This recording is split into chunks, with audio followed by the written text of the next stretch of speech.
সালটি ছিল 2013। দেশে এমন একটি ঘটনা ঘটে যে পুরো দেশে সাড়া জাগিয়ে ফেলেছিল।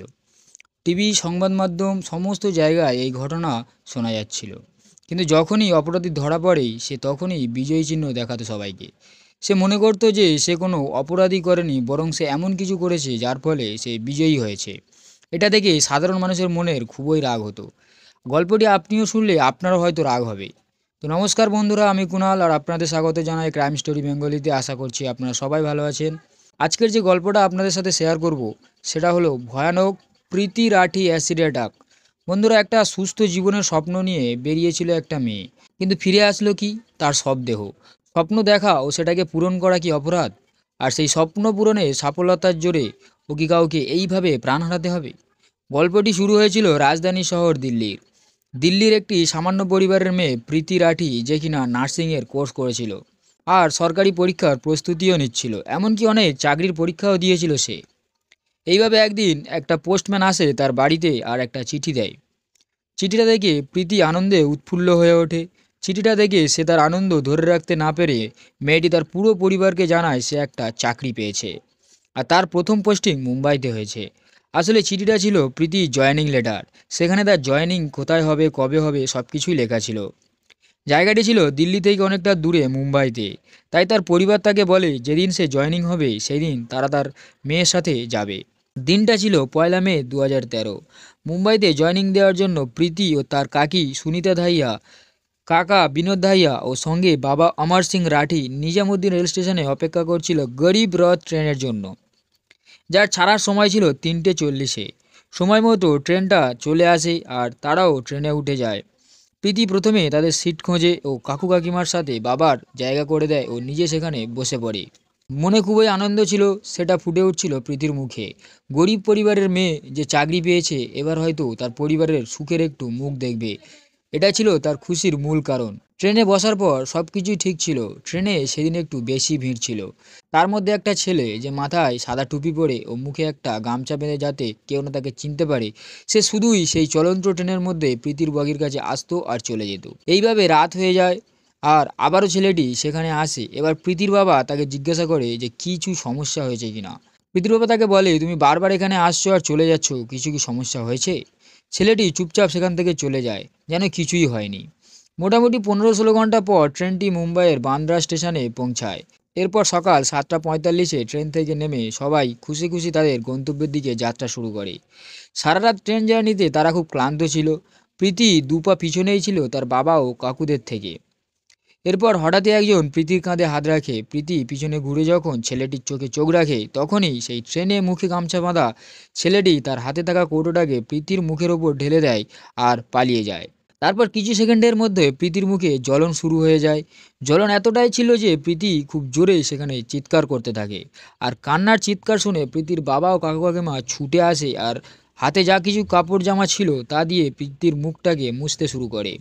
কিন্তু কি আর হবে, মুখে হাত দিলেই মুখ গলে যাচ্ছিল। এদিকে যখন ছেলেটা পালাচ্ছিল তখন কৌটোটা হাত থেকে পড়ে যায় ও পাশে থাকা একটা ছেলে সমীর শেখ সে কৌটোটা তুলে শুঁকে দেখে আর বলে যে অ্যাসিড ছিল সেই কৌটোটাতে। ছেলেটি মেয়েটাকে অ্যাসিড মেরে পালাচ্ছে। সমীর তার বন্ধু সেলিম ও সালমানকে বলে ধরো তাড়াতাড়ি ওকে, কিন্তু তাদের চেষ্টা বিফল হয়ে যায়। তারা ছেলেটাকে ধরতে অক্ষম হয়। ততক্ষণে প্রীতিকে স্টেশন মাস্টারের রুমে নিয়ে যাওয়া হয়। প্রীতি বুঝতে পারছিল না সে কাঁদবে না কী করবে। তার বাবা ও কাকু কাকিমারা হাউ হাউ করে কাঁদছিল। প্রীতি সেই সময় ভাবছিল তার জীবনের সব থেকে বড় দিন ছিল সেটা, কারণ সেদিন প্রীতির মুম্বাইয়ের নেভি অফিসে জয়েন করার কথা ছিল লেফটেন্যান্ট সেক্রেটারির পদে। একটা ছোট কৌটো তার জীবনটা পুরো নষ্ট করে দিল। আর এরপর তাড়াতাড়ি প্রীতিকে নিয়ে যাওয়া হয় কাছাকাছির গুরু নানক হসপিটালে।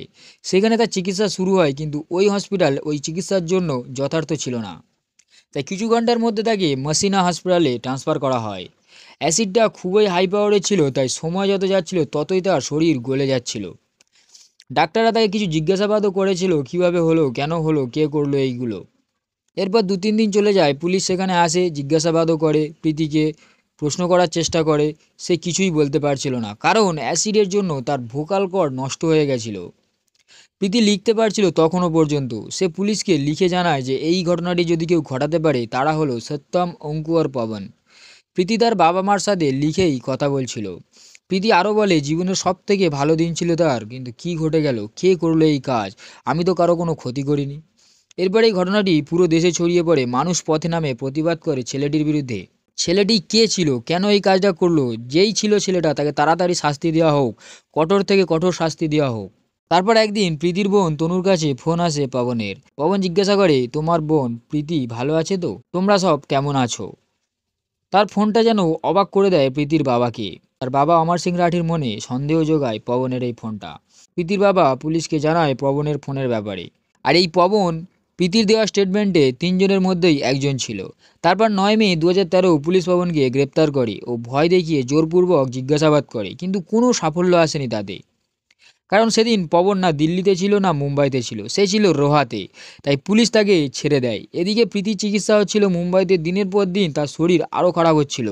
ঘটনার পুরো 1 মাস মানে 1 জুন 2013 প্রীতির শেষ রক্ষা হলো না।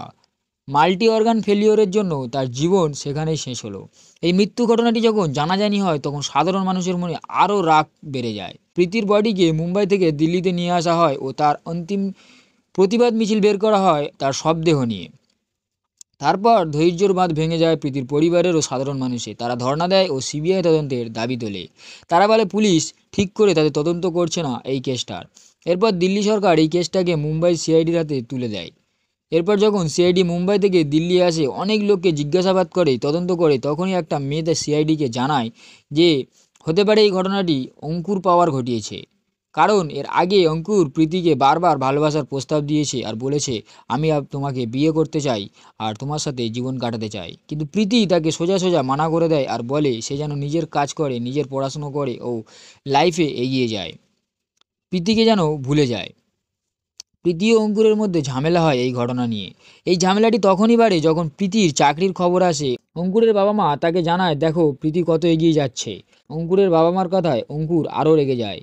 কারণ অঙ্কুর একজন হোটেল ম্যানেজমেন্টের স্টুডেন্ট ছিল, সে চাকরি করছিল না, সে একজন বেকার বসেছিল। অঙ্কুর ভাবে প্রীতিকে রাস্তা থেকে সরিয়ে দেবে।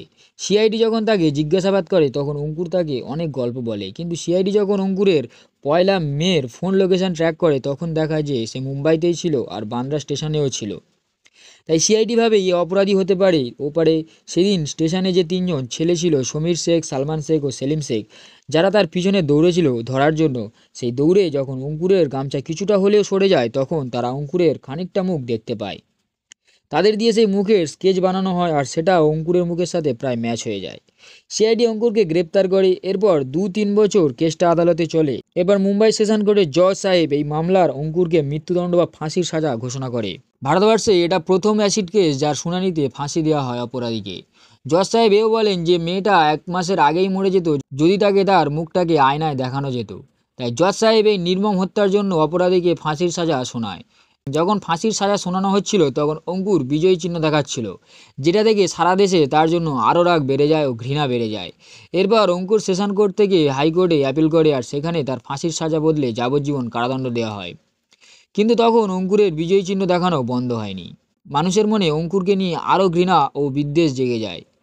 মানুষ তখন বলতে থাকে, আইন কানুনের মারপ্যাচের জোরে কি এই একটা অপরাধ এইরকমভাবে বেঁচে যেতে পারে? মানুষের এই অন্যায় প্রশ্রয় দেওয়ার জন্যই আজ অপরাধ এত বেড়ে গেছে। অঙ্কুর এখনও জেলে আছে। তো বন্ধুরা, এই হলো প্রীতি রাঠি অ্যাসিড হামলা। আপনাদের শুনে কেমন লাগলো আপনারা অবশ্যই কমেন্টে জানাবেন। যদি ভালো লেগে থাকে একটা লাইক করে দেবেন। আর কেমন সাজা হওয়া উচিত ছিল অঙ্কুর পাওয়ারকে সেটা আপনারা অবশ্যই কমেন্টে জানাবেন। এই ভিডিওটা কারোর মনে দুঃখ দেওয়ার জন্য নয়, এই ভিডিওটা আপনাদের জাগ্রত করার জন্য, কিভাবে মানুষ অপরাধ করছে সেই দিক থেকে সজাগ থাকার জন্য এই ভিডিওটা। আশা করছি আপনাদের ভালো লাগবে। দেখা হবে নেক্সট ক্রাইম স্টোরিতে। ধন্যবাদ।